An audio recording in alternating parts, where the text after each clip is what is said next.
Thiruvananthapuram, the capital city of the state of Kerala, has a continuous cultural heritage of more than 1,000 years.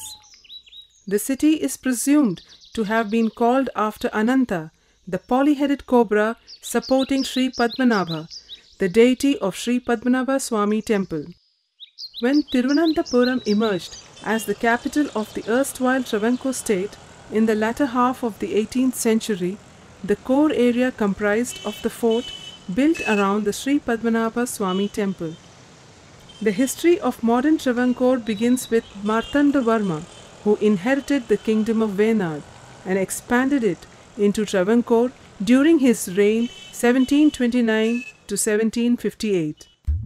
Martandavarma was a powerful ruler who expanded the kingdom from Kanyakumari in the south to Kodungallur in the north.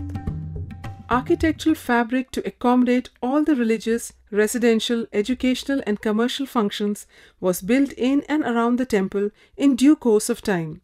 The temple was laid out at the center with a straight axis defined by the Padmatirtham pond on one side and a series of built forms making the palace complexes on the other side.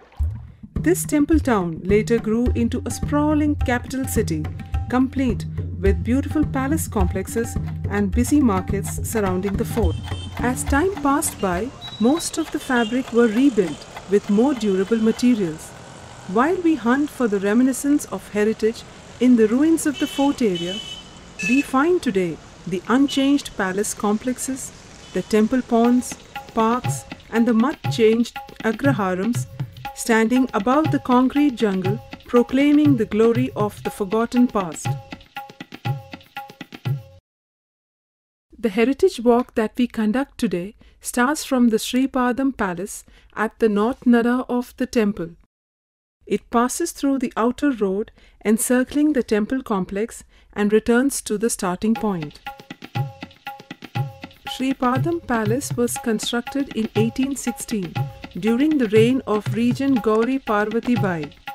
Members of the royal family used this palace for residing when they came to attend functions and rituals at the Sri Padmanabha Swami temple.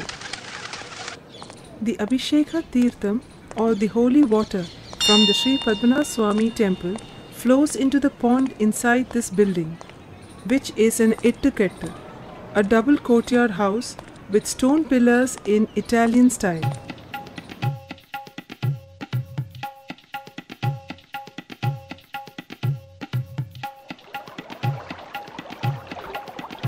From this palace, we start experiencing the fantastic world of Kerala architecture as we move along the banks of the Padma Tirtha Kulam. This pond is as old as the temple, as it was conventional in all temples to have a pond.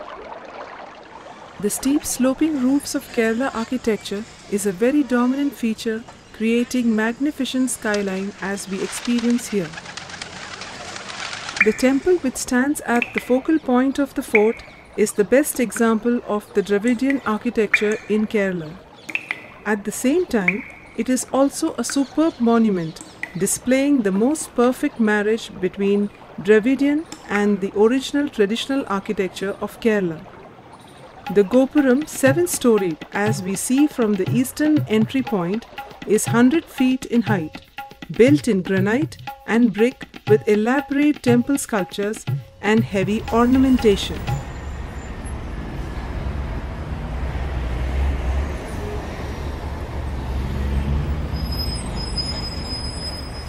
The fort, as we see here, was originally constructed in 1749 AD during the reign of His Highness Martandavarma the Great.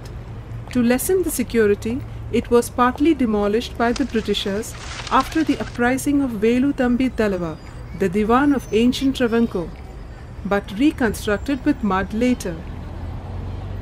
The majority portion of the wall still retains its original stone components.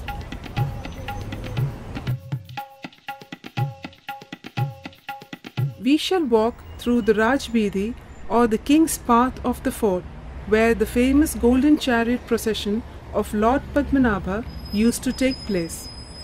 While passing by on one side, we would experience the majestic enclosure provided by the eastern entry portion of the fort, popularly known as the East Fort.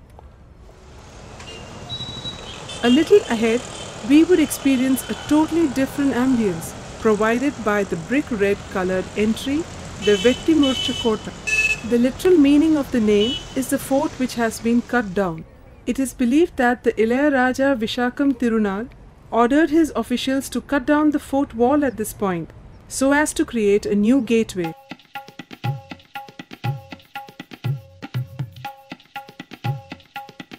What awaits us at this juncture of the Heritage Walk is the rich fabric of palaces interwoven into the other built form of the fort, including the Rangavilasam, Krishna Vilasam and Ananda Vilasam palaces.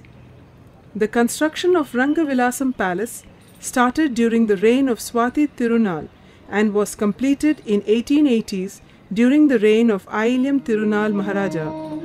This building once housed a center for performing arts. The Natyashala or the dance hall is a very special feature of this palace. This palace reflects traditional as well as the Western styles of architecture. We now approach the magnificent Krishna Vilasam Palace. It is a two-storied structure with tile roof displaying a beautiful blend of colonial and traditional Kerala architecture. It was built during the reign of Sri Moolam Tirunal Ramavarma, which was from 1885 to 1924. The Ananda Vilasam Palace was the residence of Raja Vishakam Tirunal between 1880 to 1885. It is a pure adaptation of colonial architecture. Here, we rediscover Corinthian capitals merged well with pilaster works along the double-height columns, creating an awe-inspiring scale in the minds of the onlooker.